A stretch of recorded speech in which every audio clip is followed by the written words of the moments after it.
Tem histórias que a gente carrega dentro do peito, como se fossem cicatrizes invisíveis. Histórias que parecem vir de um tempo distante, mas que ainda acontecem nos lugares mais esquecidos deste país. E hoje eu vou te contar uma dessas histórias. A história de Maria do Socorro, uma menina de apenas 17 anos que foi vendida como se fosse mercadoria. Vendida por um saco de farinha. Sim, você ouviu bem. Um saco de farinha de 50 quilos foi o preço que colocaram na vida dela. Antes de continuar, eu queria te pedir uma coisa. Se essa história te tocar, e eu sei que vai tocar, deixa o seu like aqui embaixo. Se inscreve no canal, porque isso ajuda demais a gente a continuar contando essas histórias que precisam ser ouvidas. E me conta também de onde você está me ouvindo. Eu fico emocionado quando leio os comentários de vocês, de todos os cantos do Brasil e até de fora. Agora, vem comigo, porque essa história vai mexer com você de um jeito que você não imagina. Era 1987. O sertão da Paraíba ardia sob um sol que não tinha piedade. Fazia 3 anos que a chuva esquecia daquela terra. 3 anos de chão rachado, de plantação morta, de gado sumindo, de crianças com barriga inchada e olhos fundos. As famílias iam desaparecendo devagar. Uns pegavam a estrada rumo ao sul, outros iam morrer de fome mesmo, calados, com vergonha de pedir. E tinha os que ficavam teimosos, agarrados àquela terra como quem se agarra na própria história. A família de Maria do Socorro era dessas que ficavam. Seu pai, Severino, era um homem de pouquíssimas palavras e de muito orgulho. Tinha aquela testa marcada pelo sol, as mãos calejadas de tanto lutar com a terra e um jeito duro que escondia um coração despedaçado. Ele olhava para os 6 filhos e sentia o peito apertar. 6 bocas para alimentar quando não tinha nem farinha para fazer um pirão. A mãe, Dona Zefa, já não tinha mais lágrimas. Ela olhava para os filhos com aquele olhar de quem já desistiu de sonhar, só não desistiu de respirar porque o corpo teima em continuar. Maria do Socorro era a mais velha. E quando você é a mais velha numa casa de fome, você carrega um peso diferente. Ela via os irmãozinhos chorando de barriga vazia, via a mãe esticar o resto de farinha que nem dava para nada, via o pai sair de madrugada procurando serviço e voltar de mãos vazias, com aquele olhar de homem derrotado. E ela, que tinha apenas 17 anos, já tinha cara de quem viveu uma vida inteira. Socorro era assim que todos chamavam ela. Tinha um jeito meigo de ser. Mesmo com toda aquela dureza da vida, ela guardava um sorriso no canto da boca. Ela era bonita daquele jeito simples do sertão. Pele morena queimada de sol, cabelo preto e liso que ela prendia num rabo de cavalo, olhos grandes e escuros que pareciam guardar segredos. Ela ajudava a mãe com tudo. Carregava a lata d'água na cabeça de um poço que ficava longe, cuidava dos irmãos pequenos e ainda dava um jeito de cantar quando estava sozinha, como se a música fosse a única coisa que a fome não conseguia roubar. Ela tinha um sonho pequeno, do tamanho que cabem os sonhos de meninas pobres. Ela queria estudar, queria aprender a ler direito, queria entender aqueles livros que ela via na escola da cidade quando passava por lá. Mas a escola era longe e tinha que trabalhar. E sonho de pobre é luxo que não se pode ter. Tinha um rapaz na vila que olhava para ela. Zé Carlos, filho do dono da venda. Ele era jovem, trabalhador, e tinha aquele jeito tímido de quem gosta, mas não sabe como chegar. Ele guardava as frutas mais bonitas para quando ela aparecia, deixava ela levar fiado quando a família não tinha dinheiro. E todo mundo via que ele era doido por ela. Socorro também gostava dele, daquele jeito quieto que a gente gosta na adolescência. Eles trocavam olhares, conversavam pouco, mas tinha algo ali crescendo devagar, como planta teimosa em terra seca. Mas a vida, no sertão, não espera os sonhos se realizarem. A fome aperta e as decisões têm que ser tomadas. Foi numa tarde de março, quando o sol já estava descendo, mas o calor continuava castigando, que chegou na casa de Severino um homem montado num cavalo magro. Era Josué, um viúvo de uns 40 e poucos anos que morava numa fazenda a 3 léguas dali. Ele tinha fama de sério, trabalhador, mas também de homem fechado, duro. A mulher tinha morrido de parto 2 anos antes, e desde então ele vivia sozinho naquela fazenda, lidando com as poucas cabeças de gado que sobraram da seca. Severino recebeu ele debaixo de um pé de juazeiro que era a única sombra da casa. Dona Zefa ficou na porta, com o pano de prato nas mãos, apreensiva. As crianças se esconderam, curiosas, e Socorro, que estava no quintal estendendo roupa, sentiu um arrepio na espinha, como se o vento tivesse mudado de direção.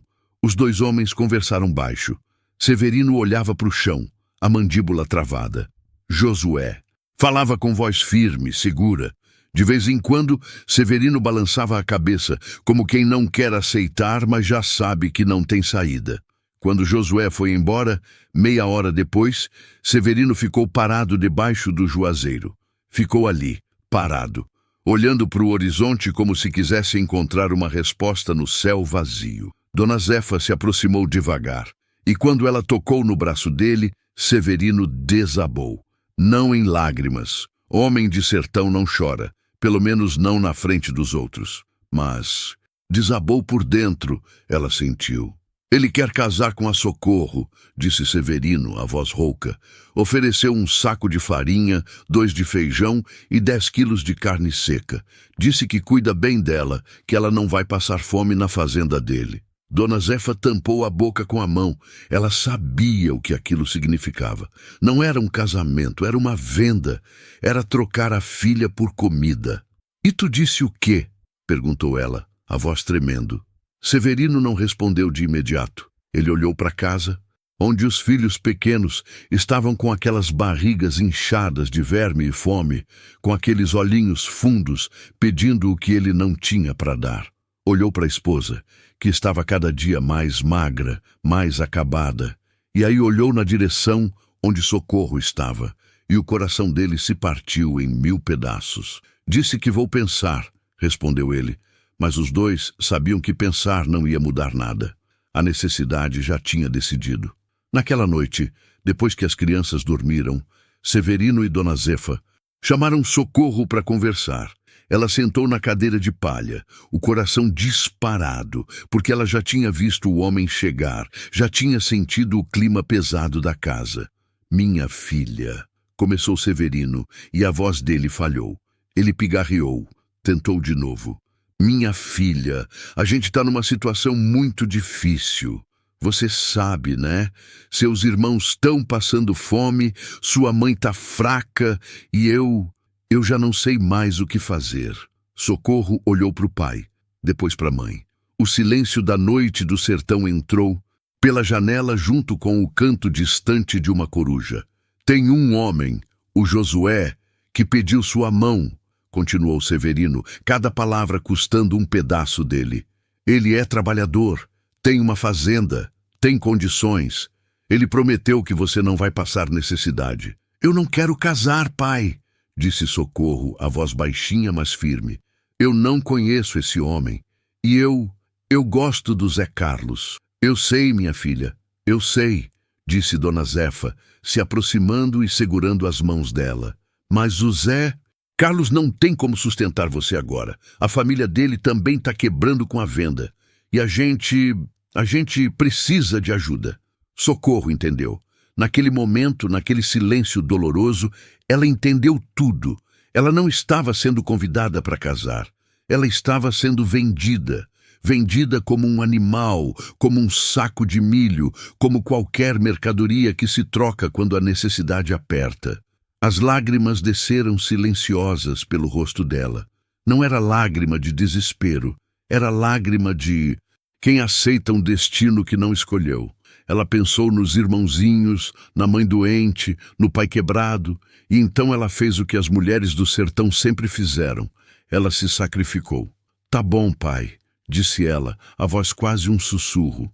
Eu caso. Severino abaixou a cabeça e chorou. Ali, naquela noite, ele chorou como nunca tinha chorado na vida, porque ele sabia que estava vendendo a filha, E não tem sertão seco, não tem fome, não tem nada neste mundo que justifique um pai ter que fazer isso. Nos dias seguintes, tudo aconteceu rápido demais. Josué voltou com a farinha, o feijão e a carne.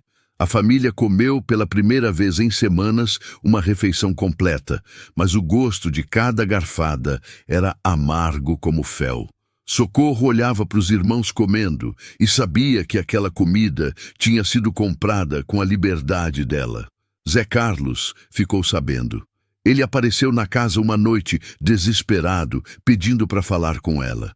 Eles se encontraram no quintal, debaixo das estrelas que testemunhavam mais uma injustiça daquele sertão cruel.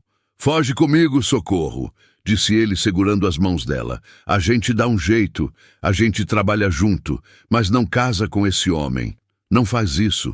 Socorro olhou para ele com uma tristeza profunda nos olhos. "E deixar meus irmãos morrerem de fome? Deixar minha mãe definhar?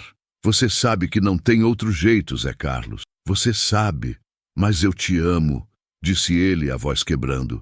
"Eu te amo, Socorro." "Eu também te amo", respondeu ela, tocando o rosto dele uma última vez. "Mas amor não enche barriga, amor não tira a criança da fome. A gente nasceu no lugar errado, na hora errada." E ela entrou para dentro de casa, deixando Zé Carlos sozinho no quintal, com o coração partido e a impotência de quem não pode fazer nada. O casamento foi marcado para dali a uma semana. Não ia ter festa, não ia ter celebração. Ia ser só uma assinatura no cartório da cidade, um papel que transformava Socorro em propriedade de outro homem. Na noite antes do casamento, Socorro se ajoelhou na beira da cama e rezou. Rezou como nunca tinha rezado antes. Pediu para Deus dar força, pediu para a Virgem Maria cuidar dela. Pediu para os santos todos do céu que aquele homem, esse Josué que ela mal conhecia, não fosse cruel. Ela não pedia felicidade porque ela sabia que felicidade não era uma opção. Ela só pedia para sobreviver. E quando deitou, ela ouviu a voz da mãe chorando no quarto ao lado. Ouviu o pai andando inquieto na casa. E ela se deu conta de que no dia seguinte ela deixaria de ser Socorro, a filha de Severino. Ela ia se tornar outra coisa, ia pertencer a outro homem, ia começar uma vida que ela nunca escolheu. O sol nasceu no dia do casamento com uma crueldade particular. Era como se até o céu zombasse daquela situação. Socorro vestiu o único vestido que tinha que não era remendado, penteou o cabelo e olhou no espelho. Ela mal se reconhecia. Aquela moça que olhava de volta parecia anos mais velha. Como se a tristeza envelhece mais rápido que o tempo. A carroça que levou Socorro até a cidade era a mesma que levava os sacos de farinha nos tempos de fartura. Agora ela levava uma noiva que valia exatamente um saco de farinha. A ironia doía mais que o sol quente daquela manhã de abril.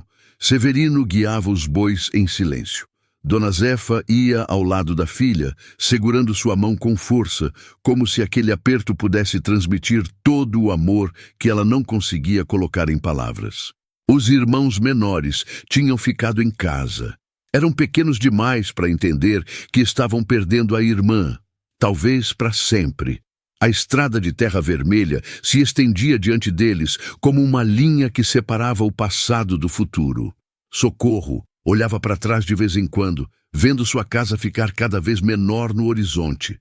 Aquela casinha de taipa, com telhado de palha e chão de barro batido, que nunca tinha sido grande coisa, agora parecia um palácio que ela estava perdendo. "Minha filha", disse Dona Zefa quebrando o silêncio pesado, "você é forte. Você sempre foi a mais forte de todos nós, e eu sei que você vai saber lidar com o que vier pela frente." Socorro olhou para a mãe e viu que ela estava tentando se convencer também. As duas sabiam que aquilo não era consolo, era apenas o que se diz quando não há mais nada a dizer. "A senhora acha que ele é um homem bom, mãe?" perguntou Socorro, e na voz dela tinha esperança e medo misturados. Dona Zefa demorou para responder. Ela queria mentir, queria dizer que sim, que tudo ia ficar bem, Mas mãe sertaneja não mente sobre essas coisas. Eu acho que ele é um homem sério, trabalhador. Dizem que ele não bebe, não joga. Isso já é alguma coisa, minha filha. Tem mulher que casa com um homem bêbado e violento. Pelo menos isso você não vai ter que aguentar. Era um consolo magro, mas era o que tinha. Socorro guardou aquelas palavras no coração, como quem guarda uma proteção. Quando chegaram na cidade, o sol já estava alto. A cidade era pequena, poeirenta, com aquele cheiro característico de sertão. Terra seca, cavalo, fumaça de fogão a lenha. O cartório ficava numa casa antiga no centro, com paredes grossas de adobe e uma porta de madeira pesada que rangia quando abria. Josué já estava lá esperando. Ele estava com a roupa de domingo, calça escura, camisa branca engomada, chapéu de couro novo na mão. Era um homem alto, magro, de ombros largos que denunciavam anos de trabalho pesado. O rosto era marcado pelo sol e pelo tempo, tinha rugas ao redor dos olhos e uma expressão séria, quase dura. Não era feio, mas também não tinha nada de acolhedor nele. Era um homem que parecia ter sido esculpido pela mesma terra seca e pedregosa onde ele vivia. Quando Socorro desceu da carroça, Josué olhou para ela. Não foi um olhar de amor nem de desejo. Foi um olhar de avaliação, como quem olha para o gado que acabou de comprar. E Socorro sentiu naquele momento o que significava ser mercadoria. "Dona Socorro!" disse ele, tirando o chapéu e fazendo um aceno seco de cabeça. "O senhor Severino." Eles entraram no cartório. O lugar era fresco, as paredes grossas protegiam do calor de fora. Tinha cheiro de papel velho e tinta. O tabelião, seu Raimundo, era um homem gordo e suado, que parecia entediado com a própria vida. Ele já tinha feito centenas daqueles casamentos apressados, onde a noiva era sempre jovem demais e o noivo sempre velho demais. E ele sabia que por trás de cada papel assinado tinha uma história de miséria e desespero. "Bom, vamos logo com isso", disse seu Raimundo, ajeitando os óculos. "Documentos?" Josué entregou os papéis dele. Severino entregou a certidão de nascimento da filha. O tabelião começou a preencher o registro de casamento com aquela letra cursiva e caprichada que ele tinha aperfeiçoado em décadas de profissão.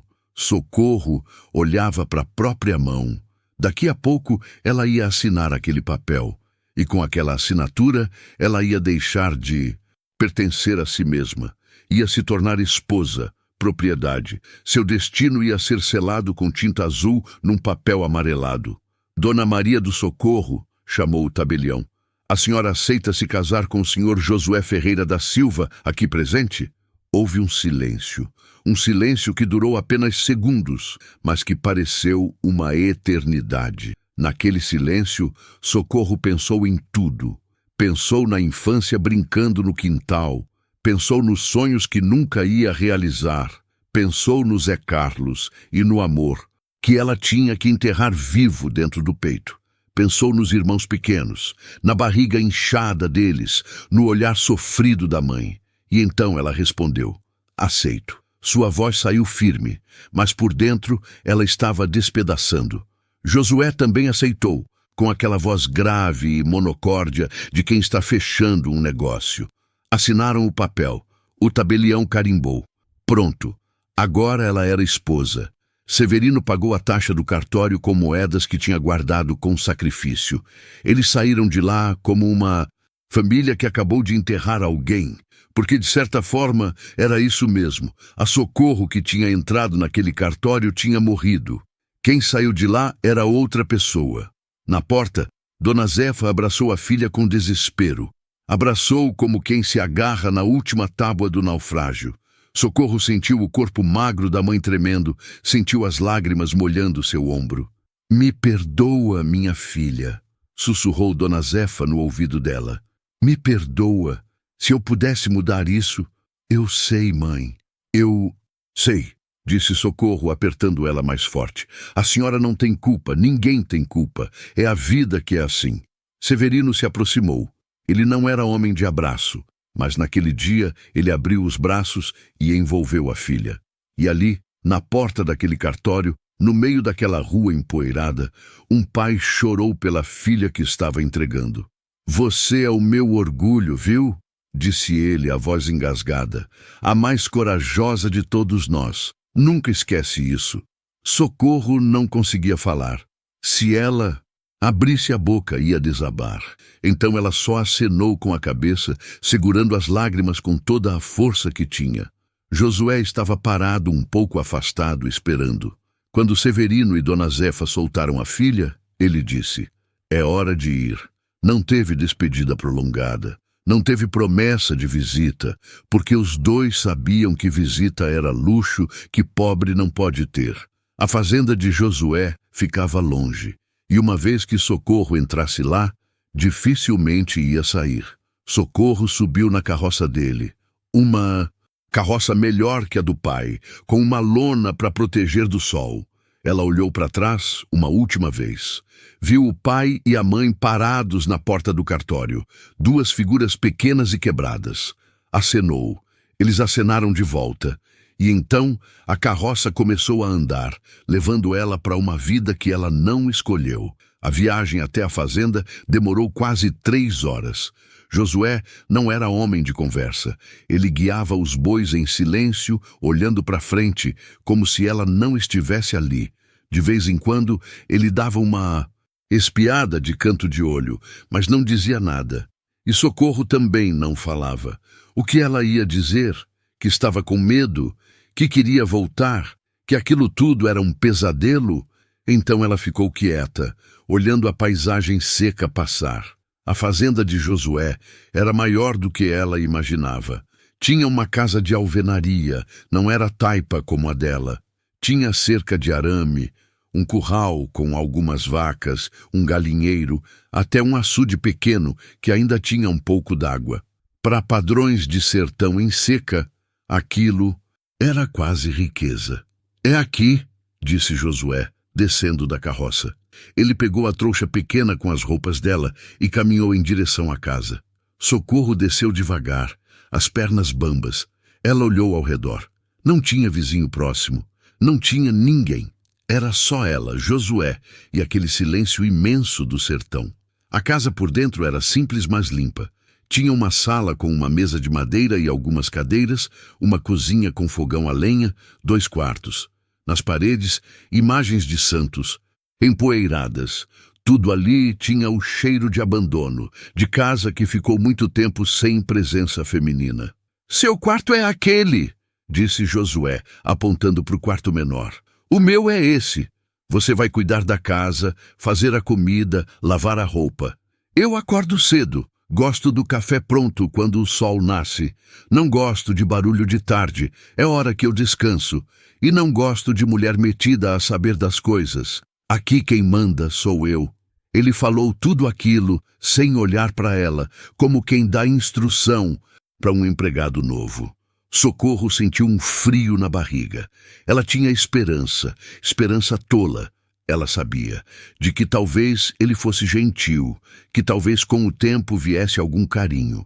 Mas aquelas palavras jogaram água fria em qualquer ilusão. "Tá bom", disse ela baixinho. "Amanhã você começa. Hoje você descansa, ajeita suas coisas. Vou dormir cedo, trabalho espera", disse Josué, e foi para o quarto dele, fechando a porta. Socorro ficou ali parada no meio da sala, sozinha.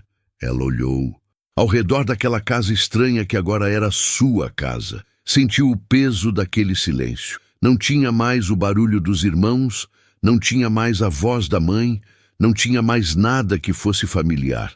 Era como estar exilada no próprio país, na própria vida.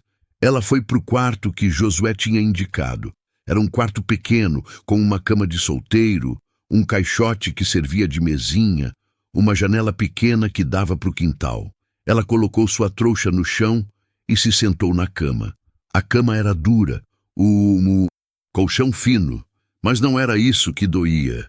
O que doía era saber que aquela era sua vida agora. Ela rezou ajoelhada naquele chão frio, pedindo força para Deus, pedindo para não enlouquecer naquele silêncio, pedindo para encontrar algum sentido naquilo tudo. Quando a noite caiu, o sertão ficou escuro de um jeito que assusta. Não tinha luz elétrica na fazenda, só lamparina. Socorro acendeu uma e ficou olhando para a chama dançando. Ela pensou que era como sua vida, uma chamazinha pequena, no meio da escuridão, lutando para não apagar. Ela ouviu Josué roncando no quarto ao lado, e ali, naquela primeira noite como mulher casada, Socorro chorou. Chorou baixinho para ele não ouvir, com o rosto afundado no travesseiro. Chorou pela infância que terminou cedo demais, pela juventude que foi roubada, pelo amor que não pôde viver. Chorou até não ter mais lágrimas. Nos dias seguintes, ela começou a rotina. Acordava antes do sol, fazia o café forte e escuro do jeito que ele gostava, preparava o beiju de tapioca, esquentava o resto de carne seca. Josué comia em silêncio, sem elogiar, sem reclamar. Apenas comia. Depois saía para o trabalho no campo e ficava fora o dia todo. Socorro limpava a casa, lavava roupa no tanque, cuidava das galinhas, colhia os ovos. Era trabalho pesado, mas ela não reclamava. Pelo menos enquanto estava ocupada, ela não pensava muito. Enquanto as mãos estavam trabalhando, a cabeça doía menos. Mas tinha aqueles momentos malditos, quando ela parava e olhava para o horizonte e se perguntava como era que a vida dela tinha chegado naquele ponto. Como era que uma menina que sonhava em estudar, que gostava de cantar, que tinha um coração cheio de esperanças, tinha virado isso. Uma sombra numa casa silenciosa, casada com um homem que a tratava como empregada. Josué não era violento. Ele não batia nela, não gritava. Mas tinha algo pior que violência: indiferença. Ele a ignorava como se ela fosse parte da mobília. Falava apenas o necessário. Nunca perguntava como ela estava. Nunca demonstrava interesse. Nunca tinha um gesto de carinho. À noite, cada um ia para o seu quarto, e a vida seguia assim, mecânica, vazia, sem cor. Socorro escrevia cartas para a família. Cartas que ela mesma levava até a cidade quando Josué precisava ir lá comprar alguma coisa e deixava ela ir junto. Nas cartas, ela mentia. Dizia que estava bem, que a casa era boa, que tinha comida, que não faltava nada. Porque ela sabia que se dissesse a verdade sobre aquela solidão que comia ela por dentro, os pais iam sofrer ainda mais. E eles já tinham sofrido demais. 1 mês se passou, depois 2, depois 3. Socorro ia se acostumando com aquela vida como planta que se acostuma com pouca água. Não era viver, era sobreviver. Mas ela tinha aprendido no sertão que sobreviver já é vitória. Foi no final do 3º mês que algo mudou. Uma tarde, Socorro estava no quintal estendendo roupa quando ouviu um barulho estranho vindo do curral. Era um gemido baixo, de dor. Ela largou a roupa e foi ver. E o que ela viu fez o coração dela apertar. Era uma vaca, deitada de lado, claramente em trabalho de parto difícil. O bezerro estava atravessado. Ela podia ver pelas patas que apareciam. A vaca gemia, os olhos arregalados de dor e desespero. Socorro não pensou 2 vezes. Ela sabia o que fazer. Tinha visto o pai fazer isso várias vezes. Ela arregaçou as mangas, lavou as mãos e os braços e começou a trabalhar. Com paciência e delicadeza, ela foi ajeitando o bezerro, empurrando devagar, puxando com cuidado. A vaca gemia e Socorro falava com ela baixinho, acalmando, dizendo que ia ficar tudo bem. Demorou quase 1 hora, mas finalmente o bezerro nasceu. Caiu ali no chão, todo molhado e trêmulo. Socorro limpou as vias respiratórias dele, estimulou ele a respirar. E quando o bezerrinho deu o primeiro berro, ela sentiu uma alegria que não sentia há meses. Vida. Ali estava vida nascendo, vida continuando, apesar de tudo. Foi quando ela ouviu a voz de Josué atrás dela. O que você fez? Socorro se virou. ainda de joelhos ao lado do bezerro recém-nascido, as mãos sujas de sangue e líquido amniótico. O coração dela acelerou quando viu Josué parado ali, os braços cruzados, o rosto fechado como sempre. Ela não sabia se ele estava bravo ou apenas surpreso, porque aquele homem era um mistério que ela ainda não tinha decifrado. A vaca estava em trabalho de parto difícil, disse Socorro, a voz tremendo um pouco. O bezerro estava atravessado. Se eu não ajudasse, os dois iam morrer. Josué ficou ali parado, olhando para a cena. A vaca ofegante, mas viva, o bezerro tremendo, mas respirando. E Socorro toda suja, mas com aquele brilho nos olhos, de quem acabou de fazer algo importante.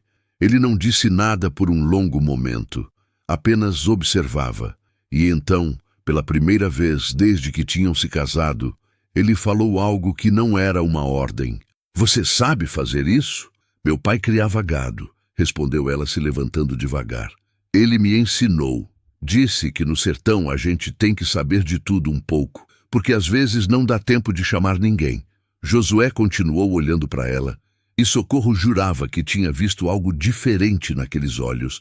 Não era carinho, não era admiração. Talvez fosse respeito, ou pelo menos o começo de respeito. Salvou minha vaca, disse ele, mais para si mesmo do que para ela.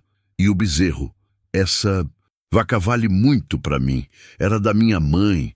Foi a primeira vez que ele mencionou alguma coisa pessoal, a primeira vez que ele deixou escapar um pedacinho de quem era por trás daquela casca dura. Socorro não disse nada, apenas acenou com a cabeça. Ela estava aprendendo que com Josué menos era mais. Silêncio às vezes valia mais que 1000 palavras. Limpa isso tudo e vem para casa. Vou buscar água para você, disse ele, e foi embora.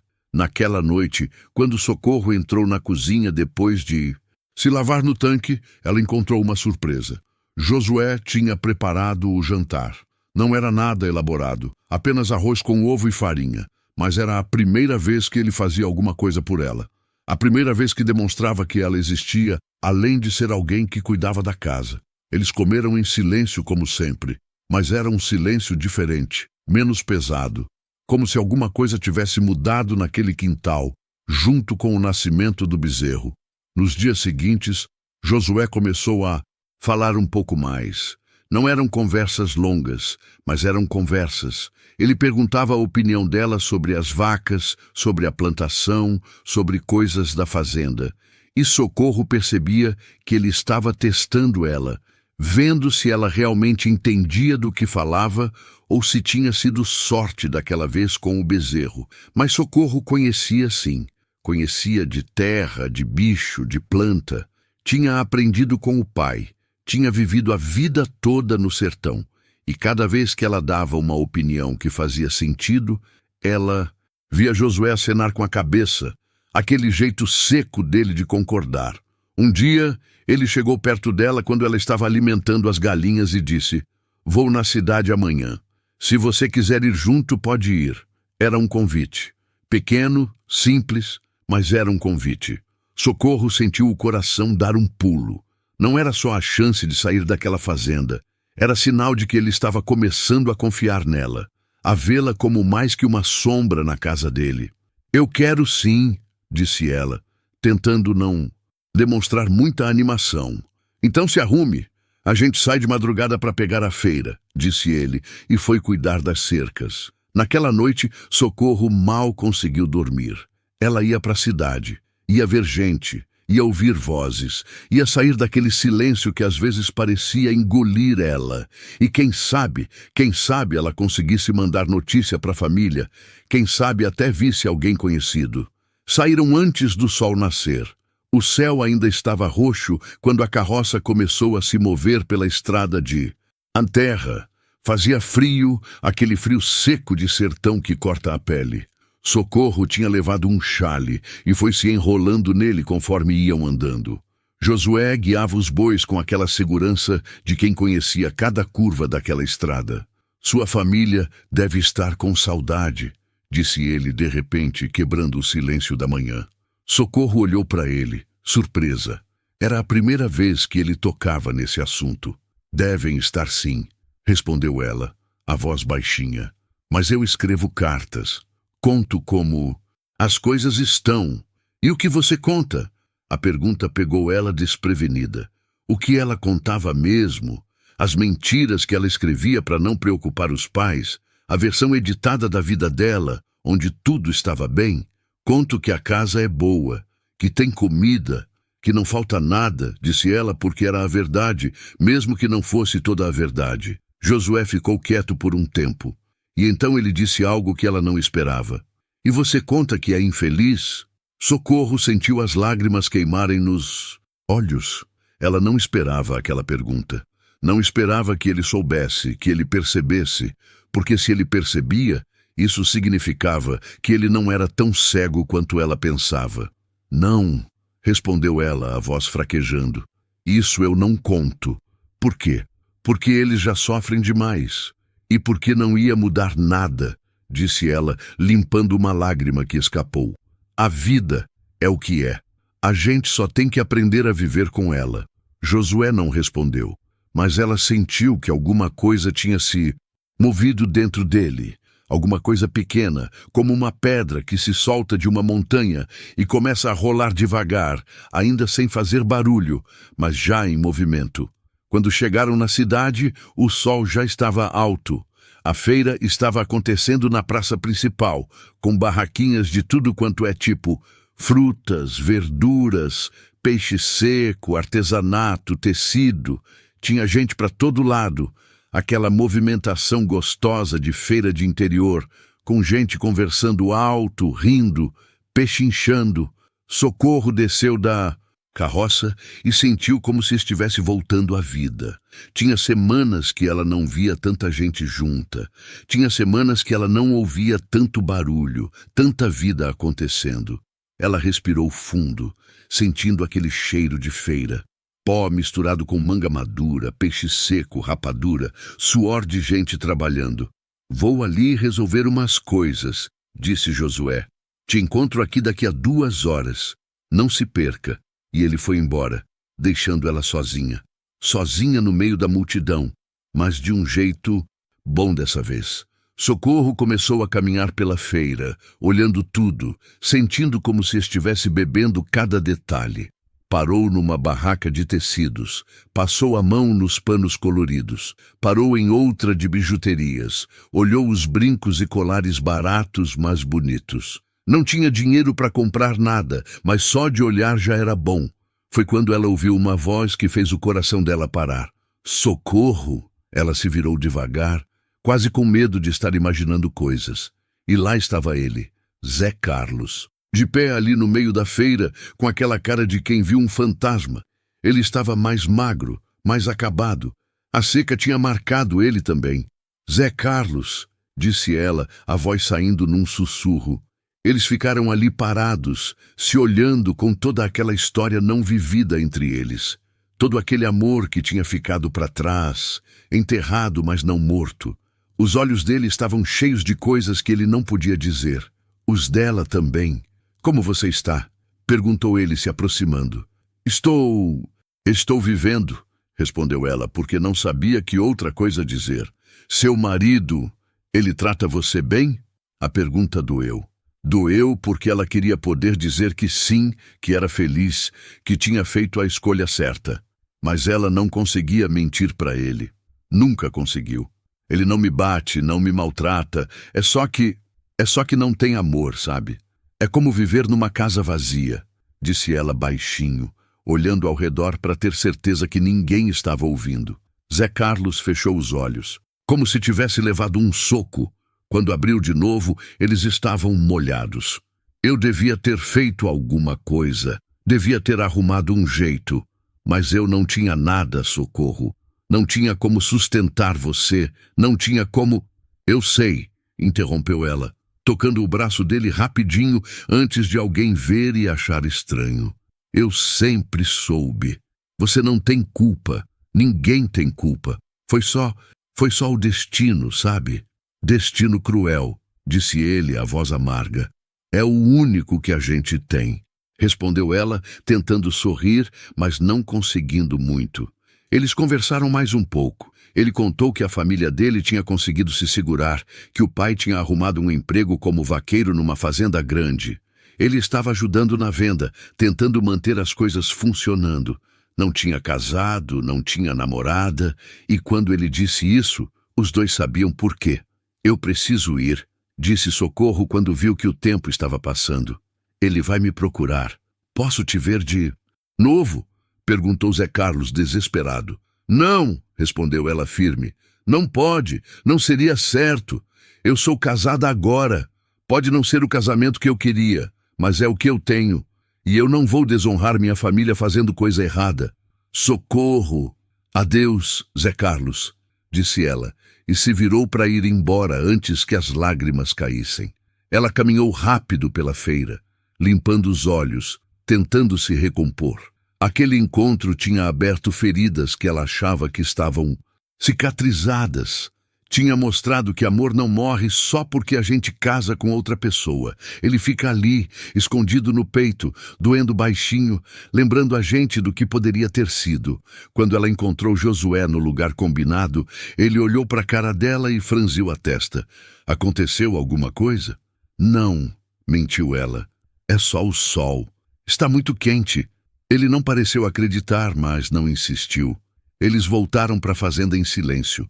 Mas era um silêncio diferente dos outros.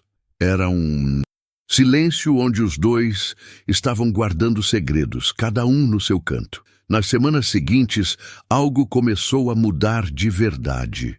Josué começou a falar mais sobre ele.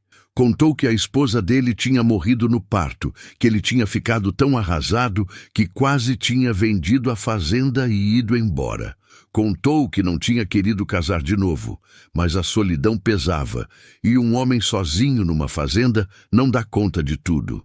Eu sei que não fui justo com você, disse ele uma noite depois do jantar. Sei que você não me escolheu, sei que você foi obrigada. Socorro olhou para ele, surpresa com aquela honestidade. Mas eu queria que você soubesse, continuou ele, que eu tô tentando ser melhor. Tô tentando ver você não como alguém que eu comprei, mas como alguém que está aqui, dividindo a vida comigo. Era a coisa mais próxima de um pedido de desculpas que ela ia receber, e de alguma forma era suficiente, porque pelo menos ele estava tentando, pelo menos ele reconhecia. Eu também tô tentando, disse ela. Tô tentando fazer disso aqui um lar, não só uma casa. E era verdade. Socorro tinha começado a plantar flores no quintal. Tinha começado a cozinhar pratos diferentes, experimentando temperos que ela encontrava no mato. Tinha começado a cantar baixinho enquanto trabalhava, aquelas músicas antigas que a mãe cantava. A casa estava mudando. Aos poucos, devagar, mas estava mudando. Foi numa noite de lua cheia, com o sertão todo prateado sob aquela luz mágica, que Socorro estava no quintal olhando para o céu. Ela gostava de ficar ali, vendo as estrelas, se lembrando que o mundo era maior que aquela fazenda, maior que aquela vida. Era nesses momentos que ela se sentia menos presa. Foi quando ela ouviu passos. Josué tinha saído de casa e estava vindo na direção dela. Ele parou ao lado dela, também olhando para o céu. É bonito, não é? Disse ele. É, concordou ela. É nos momentos assim que eu me lembro que ainda existe beleza, sabe? Que ainda existe coisa boa no mundo. Josué olhou para ela e então, pela primeira vez, ele sorriu. Não foi um sorriso grande. Não foi daqueles sorrisos de propaganda. Foi só um pequeno movimento no canto da boca. Mas para Socorro, foi como se o sol tivesse nascido no meio da noite. Você trouxe beleza para essa casa, disse ele, a voz baixa. Eu não tinha percebido, mas você trouxe. Socorro sentiu o peito apertar. Não era amor. Ela sabia que não era amor, mas era algo. Era conexão. Era o começo de alguma coisa que talvez, com o tempo, pudesse virar algo parecido com companheirismo, com parceria, com respeito mútuo. Eles ficaram ali, lado a lado, olhando para o céu. E pela primeira vez, desde que tinha chegado naquela fazenda, Socorro sentiu que talvez, só talvez, ela conseguisse construir alguma coisa ali. Não seria o que ela sonhou, não seria o grande amor da vida dela, mas seria dela, seria real, seria possível. Mas a vida no sertão ensina que quando a gente começa a ter esperança, é hora de se preparar. Porque tempestade vem sempre quando a gente menos espera. E a tempestade que estava chegando para a vida de Socorro ia mudar tudo. A mudança chegou numa tarde de agosto, quando o correio passou pela fazenda. Coisa rara, porque ali era tão longe que carta quase nunca chegava. Mas dessa vez chegou. Era uma carta da família de Socorro, e a letra tremida de Dona Zefa já denunciava que algo estava errado. Socorro abriu com as mãos, tremendo. Leu uma vez, leu de novo, e então as pernas dela fraquejaram, e ela teve que se sentar no chão da cozinha, a carta ainda na mão, as lágrimas já caindo sem controle. Josué estava no quintal quando ouviu o choro. Ele entrou correndo, pensando que ela tinha se machucado, e encontrou ela ali, sentada no chão, soluçando como uma criança. "O que foi? O que aconteceu?" perguntou ele, se ajoelhando ao lado dela. Socorro nem conseguia falar, só entregou a carta para ele. Josué pegou e leu, e o rosto dele foi mudando conforme os olhos dele percorriam as linhas escritas com desespero. Era sobre o pai dela. Severino tinha adoecido. Uma febre forte que não passava, tosse com sangue, corpo ficando cada dia mais fraco. Dona Zefa escrevia que ele estava pedindo pela filha, que queria ver ela uma última vez, que os dias dele estavam contados. O médico da cidade tinha dito que não tinha mais nada a fazer, que era questão de tempo. "Eu preciso ir", disse Socorro, a voz saindo entre os soluços. "Eu preciso ver meu pai. Por favor, Josué, eu preciso." Josué olhou para ela, para aquela mulher que tinha chegado na fazenda dele como uma sombra e que aos poucos tinha trazido luz para dentro daquela casa. Ele pensou em tudo que ela tinha sacrificado, pensou no preço que ela tinha pagado para salvar a família. E então ele tomou uma decisão que ele mesmo não sabia que era capaz de tomar. "A gente vai", disse ele, firme. "A gente vai os dois. Amanhã de manhã, bem cedo a gente sai." Socorro olhou para ele, os olhos arregalados de surpresa e gratidão. "De verdade? Você vai me levar?" "Vou", respondeu ele. "Seu pai, ele te deu para mim para salvar a família. O mínimo que eu posso fazer é deixar você se despedir dele." Naquela noite, Socorro não dormiu. Fez uma trouxa pequena com algumas roupas, preparou comida para a viagem e ficou olhando pela janela, rezando para que dessem tempo de chegar antes de ser tarde demais. Saíram antes do sol nascer. A viagem até a casa da família de Socorro era longa, mais de 6 horas de carroça. Josué guiava os bois no ritmo mais rápido que eles conseguiam, e Socorro ia ao lado, rezando baixinho, pedindo para Deus dar mais um pouco de tempo. O sol estava alto quando finalmente chegaram. A casa de taipa estava do mesmo jeito que Socorro lembrava, só que mais desgastada, mais triste. Tinha uma atmosfera pesada ali, como se a morte já estivesse rondando. Dona Zefa estava na porta. Quando viu a filha descendo da carroça, ela desabou. Correu e abraçou Socorro com desespero, chorando, tremendo toda. "Chegou a tempo, minha filha. Chegou a tempo. Ele está te esperando. Não quis morrer sem te ver", disse ela entre soluços. Socorro entrou na casa, o coração disparado. Os irmãozinhos estavam todos ali, mais crescidos, mas ainda com aquela cara de criança sofrida. Eles olharam para ela com uma mistura de alegria e tristeza. Alegria de ver a irmã, tristeza pelo pai que estava se despedindo. O quarto onde Severino estava era pequeno e escuro. Tinha cheiro de doença, de suor frio, de morte chegando. Ele estava deitado numa cama de varas, coberto com um lençol fino, o corpo já só osso e pele.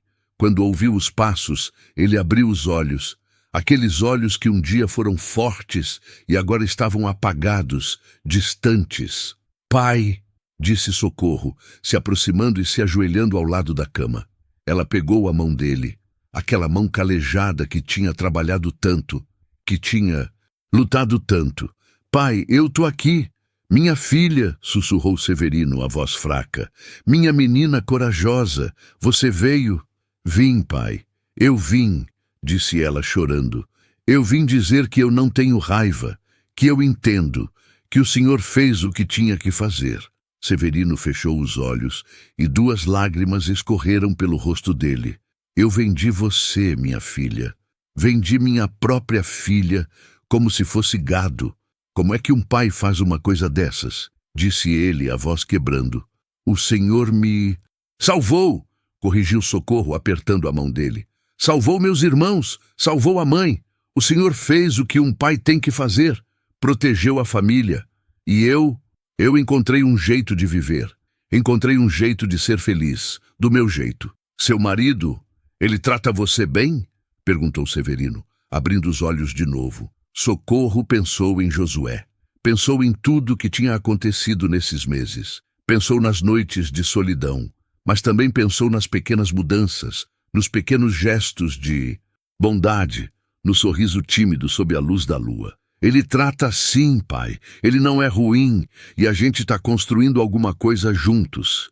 Devagarinho, mas está construindo, disse ela. E era verdade. Severino sorriu. Foi um sorriso fraco, mas era um sorriso de alívio. Então eu posso morrer em paz, disse ele. Eu posso morrer sabendo que minha filha não me odeia. Eu nunca vou odiar o senhor, pai. Nunca, disse Socorro, beijando a mão dele. Severino olhou para ela mais um tempo. Guardou aquele rosto na memória, aqueles olhos que eram iguais aos da mãe dele, aquele sorriso corajoso que ela tentava manter mesmo com as lágrimas. E então ele disse, você é a melhor coisa que eu fiz nessa vida. A melhor. E eu sou grato por ter sido pai de uma mulher tão forte quanto você. Foram as últimas palavras que ele conseguiu dizer com clareza.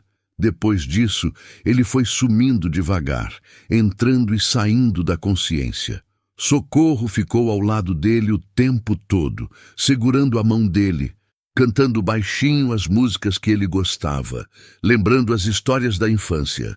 Josué tinha ficado do lado de fora, conversando com Dona Zefa, ajudando com o que podia. Ele viu os irmãos pequenos de Socorro, viu a pobreza daquela casa, viu o sacrifício que aquela família tinha feito. E pela primeira vez, ele entendeu de verdade o que tinha acontecido. Não foi uma venda. Foi um ato de amor desesperado de um pai que não tinha mais opções. Severino morreu na madrugada do 2º dia. Simplesmente parou de respirar com a mão da filha na dele, com a família toda reunida ao redor da cama. Foi uma morte tranquila, como se ele tivesse apenas cansado de lutar e decidido descansar. O velório foi ali mesmo na casa, como era costume. Vizinhos vieram de longe para se despedir. Tinha café, tinha conversa baixa, tinha choro contido. Socorro ajudou a mãe a vestir o corpo do pai com a roupa de domingo dele, a pentear o cabelo, a cruzar as mãos sobre o peito. Era um ritual de amor e despedida. O enterro foi no cemitério pequeno da vila, debaixo de um sol que queimava sem piedade. Desceram o caixão simples de madeira na cova. O padre rezou as orações. As mulheres choraram. Os homens ficaram calados, o chapéu na mão, respeitando a dor.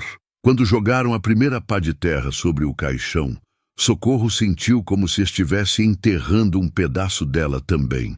O pai, com todos os defeitos e dificuldades, tinha sido o primeiro homem que ela amou.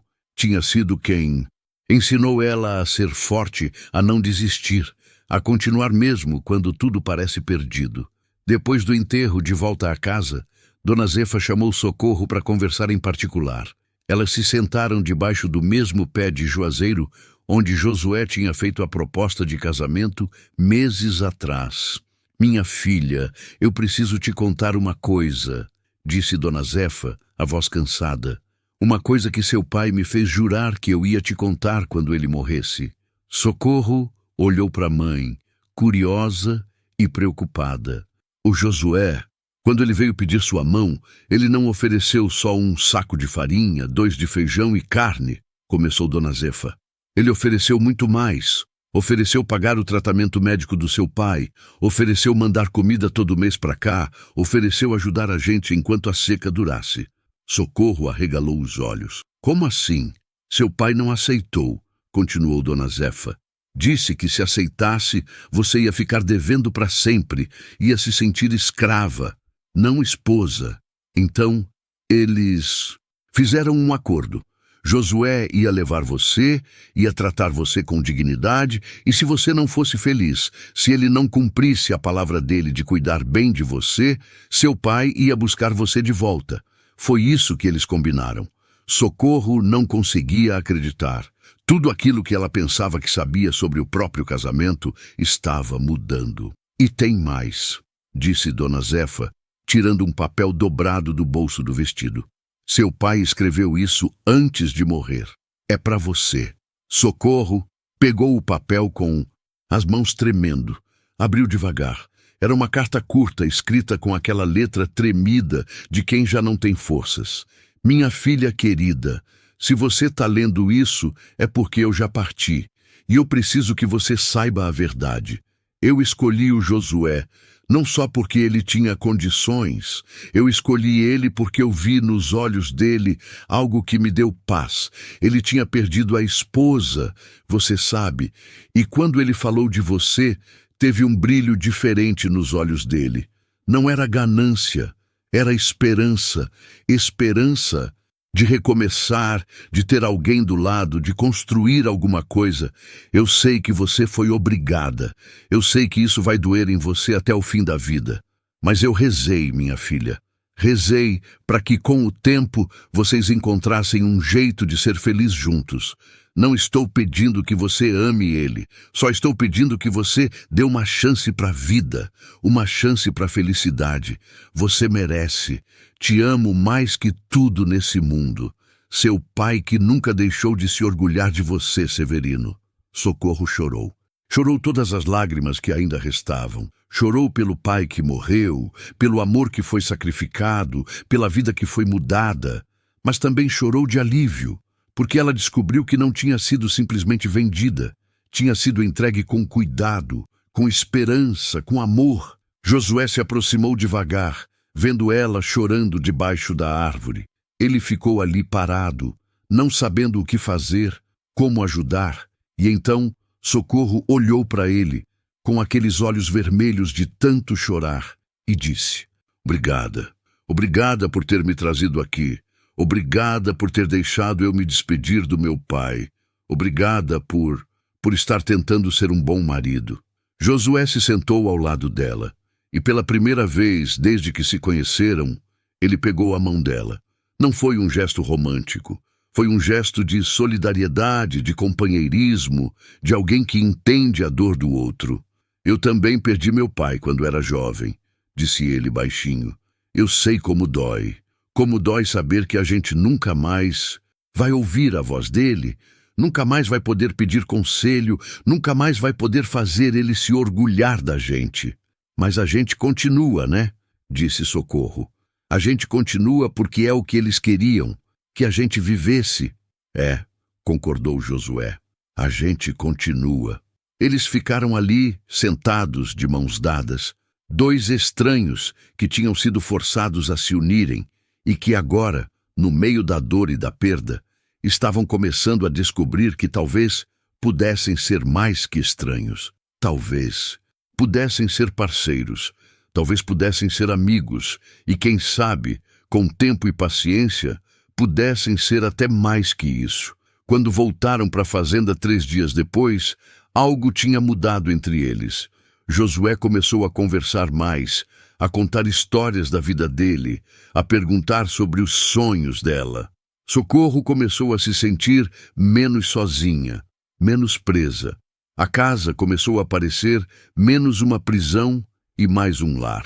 Mas tinha uma sombra que ainda rondava. Uma sombra que tinha nome e rosto.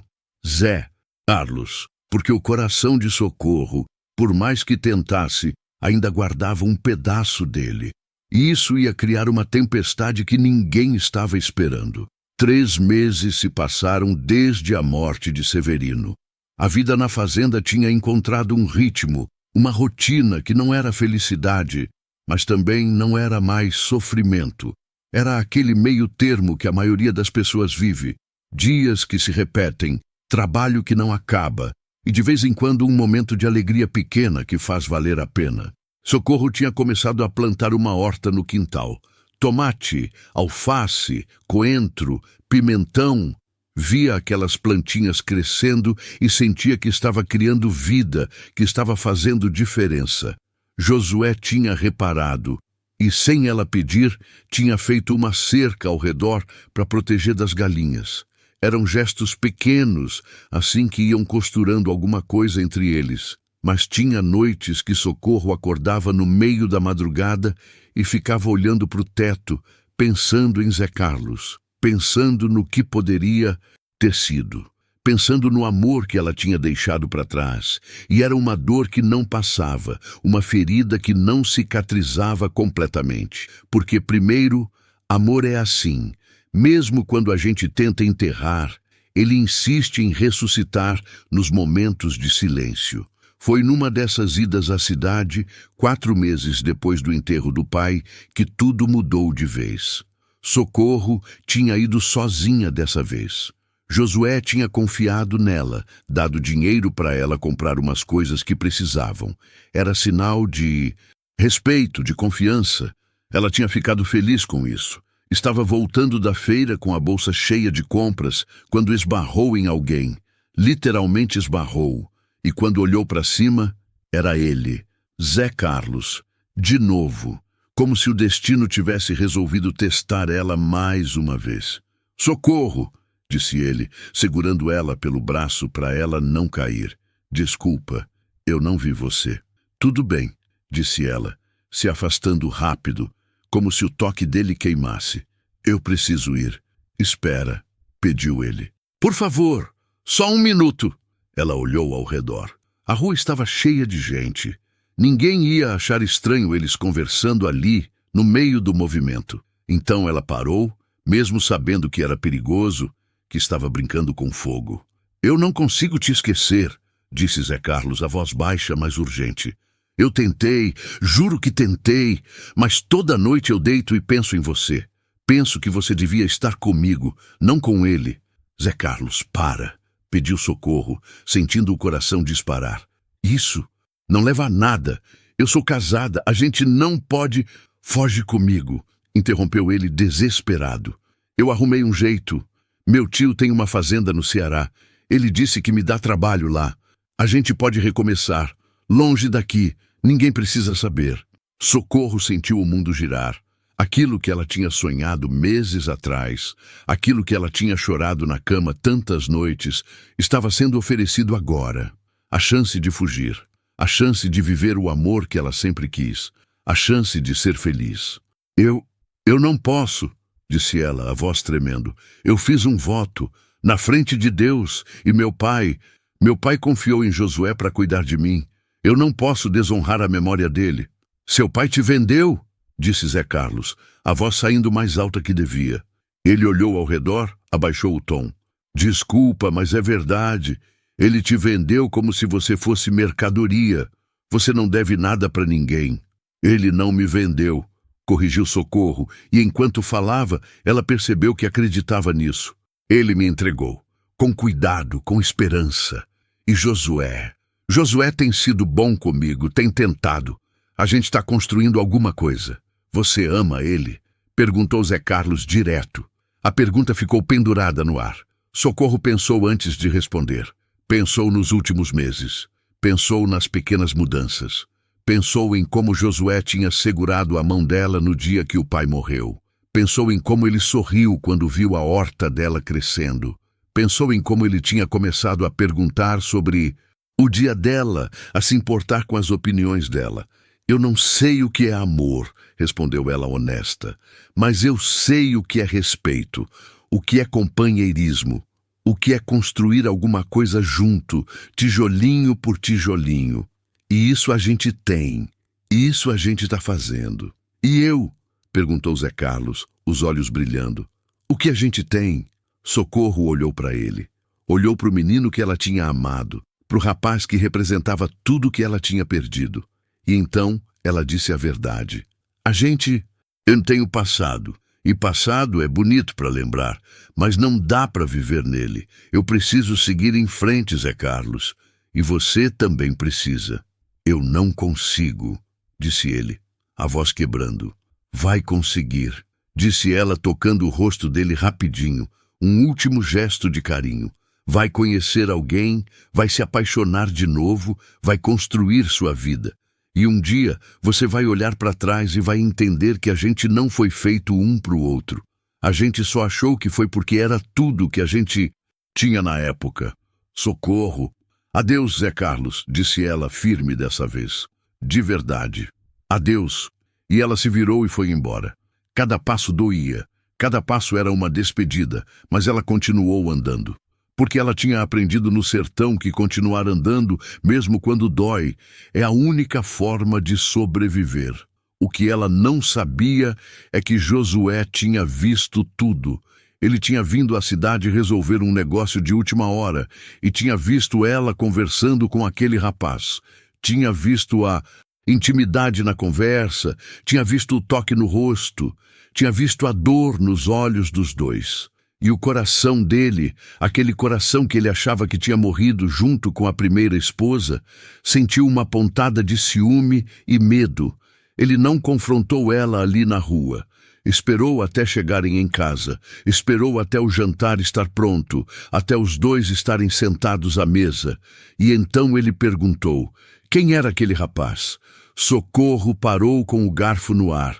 O coração dela pulou. Ela pensou em mentir. Pensou em inventar alguma desculpa, mas então ela se lembrou das palavras do pai. Deu uma chance para a vida, uma chance para a felicidade. E para isso acontecer, ela precisava ser honesta. Era o Zé Carlos, disse ela baixinho. O rapaz que eu gostava antes de casar com você. Josué não respondeu de imediato. Ele ficou ali, mexendo na comida do prato, o rosto fechado. Socorro sentiu o medo apertar a garganta, medo de que ele ficasse bravo, de que a expulsasse, de que tudo que tinham construído desabasse. E o que ele queria? Perguntou Josué, a voz controlada, mas tensa. Queria que eu fugisse com ele, respondeu Socorro, decidindo que já que ia contar tudo. Disse que arrumou trabalho no Ceará, que a gente podia recomeçar lá. O silêncio que se seguiu foi pesado como chumbo. Josué parou de comer, colocou o garfo na mesa devagar, olhou para ela, e nos olhos dele tinha uma dor que Socorro não esperava ver. E você? Você quer ir? Perguntou ele, a voz, saindo quase num sussurro. Socorro olhou para ele, olhou de verdade, viu aquele homem que ela tinha aprendido a conhecer nesses meses. Viu as rugas de preocupação na testa, viu as mãos calejadas de tanto trabalho, viu a vulnerabilidade que ele raramente mostrava. E ela percebeu algo que a assustou. Ela se importava com ele, de verdade. Não era o amor ardente que ela tinha sentido por Zé Carlos. Era algo diferente. Era algo mais profundo, mais sólido. Era algo que tinha sido construído no dia a dia, no trabalho dividido, nas pequenas gentilezas, nas dores compartilhadas. Não, disse ela firme. Eu não quero ir. Eu quero ficar aqui, com você. Josué fechou os olhos. E quando abriu de novo, eles estavam molhados. Por quê? Perguntou ele. Por que você quer ficar comigo? Eu te comprei, Socorro. Eu te tirei da sua família, da sua vida, do rapaz que você amava. Por que diabos você quer ficar comigo? Porque você é um homem bom, disse ela, a voz tremendo de emoção. porque você tem me tratado com respeito, porque quando meu pai estava morrendo, você me levou lá sem hesitar, porque você sorri quando vê minha horta crescer, porque você pergunta do meu dia, porque você está tentando, Josué, você está tentando fazer disso aqui um casamento de verdade, e isso vale mais que paixão, isso é o que sustenta a gente quando a paixão acaba. Josué levantou da mesa. Socorro achou que ele ia sair, que ia para o quarto e ia ficar em silêncio como fazia quando estava perturbado. Mas ele não fez isso. Ele deu a volta na mesa, parou na frente dela e fez algo que ela nunca esperava. Ele se ajoelhou. Socorro, disse ele, segurando as mãos dela. Eu sei que a gente começou tudo errado. Eu sei que você não me escolheu, mas eu tô me apaixonando por você. Não sei quando começou. Talvez tenha sido no dia que você salvou minha vaca, ou quando você plantou as primeiras flores no quintal, ou quando você segurou minha mão no dia que seu pai morreu. Mas eu tô sentindo e tô com medo. Com medo de quê? Perguntou Socorro, as lágrimas escorrendo. Com medo de perder você, respondeu ele. Com medo de você acordar um dia e perceber que merece mais, que merece o amor que aquele rapaz pode te dar, que merece ser feliz de verdade, não essa felicidade pela metade que eu estou conseguindo construir. Socorro soltou uma das mãos dele e tocou o rosto dele, levantando o queixo para ele olhar nos olhos dela. Você acha que felicidade é só fogo de palha, só paixão, só aquelas coisas que a gente vê nas histórias? Perguntou ela. Felicidade de verdade é isso aqui, Josué. É acordar todo dia e escolher continuar. É construir junto, é respeitar, é cuidar, é dividir o peso. Isso aqui que a gente está fazendo, isso é amor. Pode não parecer romântico, mas é real. E é o que eu quero. Josué puxou ela para o abraço. E ali, no meio daquela cozinha simples, com o lampião tremulando e o vento do sertão entrando pela janela, dois estranhos que tinham se tornado marido e mulher, finalmente se tornaram um casal de verdade. Nos meses que se seguiram, a vida na fazenda floresceu de um jeito que ninguém esperava. Josué começou a cantar enquanto trabalhava. Socorro voltou a sorrir daquele jeito largo que ela tinha esquecido. Eles começaram a fazer planos. Iam aumentar a horta, iam comprar mais galinhas, iam reformar a casa, iam visitar a família dela todo mês. E então, numa manhã de janeiro, Socorro acordou com enjoo. No começo achou que era alguma comida que tinha caído mal. Mas quando o enjoo continuou, quando ela percebeu que a menstruação estava atrasada, quando sentiu aquele cansaço diferente no corpo, ela soube. Estava grávida. Ela contou para Josué numa tarde, debaixo do pé de um buzeiro do quintal. Ele ficou em silêncio por tanto tempo que ela ficou com medo que ele não tivesse ficado feliz. Mas então ele abriu aquele sorriso. Não o sorrisinho no canto da boca, mas um sorriso inteiro, daqueles que transformam o rosto todo. Um filho, disse ele maravilhado. A gente vai ter um filho. Ou uma filha, brincou Socorro. Ou uma filha, concordou ele puxando ela para o abraço. Tanto faz, desde que tenha seus olhos. O bebê nasceu num dia de setembro, quando o sertão estava começando a ganhar as primeiras nuvens que anunciavam chuva. Foi um parto difícil, longo, com Dona Zefa e uma parteira ajudando.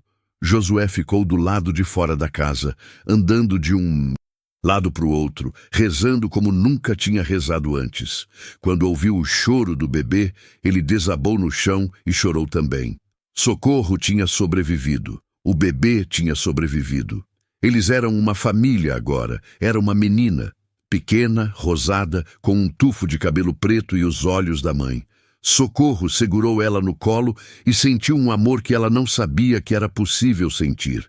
Um amor que doía de tão grande, que assustava de tão poderoso. Como a gente vai chamar ela? Perguntou Josué. Sentado na beira da cama, olhando para a esposa e filha, com aquele olhar de quem não acredita na própria sorte. Socorro pensou. Pensou em tudo que tinha passado. Pensou no pai que tinha morrido. Pensou na vida que ela tinha deixado para trás. Pensou na vida nova que ela tinha construído. E então ela soube. Esperança, disse ela. Vamos chamar ela de Esperança, porque foi o que você me deu quando eu achei que não tinha mais. Esperança de recomeçar, esperança de ser feliz, esperança de viver. Josué beijou a testa dela. E naquele beijo tinha tudo que palavras não conseguiam dizer. Gratidão, amor, admiração, respeito. A pequena Esperança cresceu numa casa cheia de amor. Cresceu vendo o pai e a mãe trabalhando juntos, rindo juntos, cuidando um do outro. Cresceu ouvindo histórias do avô que ela nunca conheceu, mas que era falado com tanto carinho que ela sentia que conhecia. Cresceu aprendendo que amor não é só paixão, que amor é escolha diária, é parceria, é construção. Socorro nunca esqueceu Zé Carlos. Ele ficou ali, guardado num cantinho do coração, como primeira história de amor que todo mundo carrega. Mas ela não vivia mais no passado. Ela vivia o presente, com um marido que tinha aprendido a amá-la do jeito dele, com uma filha que era a prova de que da dor pode nascer alegria, com uma vida que ela tinha construído com as próprias mãos. Anos depois, numa das viagens à cidade, Socorro soube que Zé Carlos tinha se casado. Tinha encontrado uma moça boa, estava feliz, tinha 2 filhos. E quando ela ouviu isso, ela sorriu. Sorriu porque ele tinha seguido em frente, como ela tinha pedido. Sorriu porque a vida tinha dado certo para ele também. Josué fez o impensável. Ele transformou uma compra em amor. Transformou uma transação em parceria. Transformou uma menina assustada em uma mulher forte. E o mais importante, ele deu a ela o que ela mais precisava. Não era paixão, não era romance de novela, era dignidade, era respeito, era a chance de construir sua própria felicidade. E Socorro aprendeu que a gente não escolhe todas as circunstâncias da nossa vida. A gente não escolhe onde nasce, em que família, em que época, mas a gente escolhe o que fazer com o que nos é dado. A gente escolhe se vai ser vítima das circunstâncias ou se vai ser protagonista da própria história. Ela tinha sido vendida por um saco de farinha, mas ela tinha se comprado de volta com coragem, com trabalho, com amor. E no final, ela tinha construído uma vida que valia mais que todo o ouro do mundo. E agora me conta, o que você achou dessa história? Já passou por algo parecido, onde você teve que transformar uma situação difícil em recomeço? E me conta também de onde você é. Eu adoro ler os comentários de vocês e conhecer gente de todos os lugares. Se essa história te tocou o coração como tocou o meu, deixa o seu like aqui embaixo, se inscreve no canal e ativa o sininho para não perder as próximas histórias. Compartilhe com alguém que precisa ouvir que é possível recomeçar, que é possível construir felicidade mesmo quando tudo parece perdido.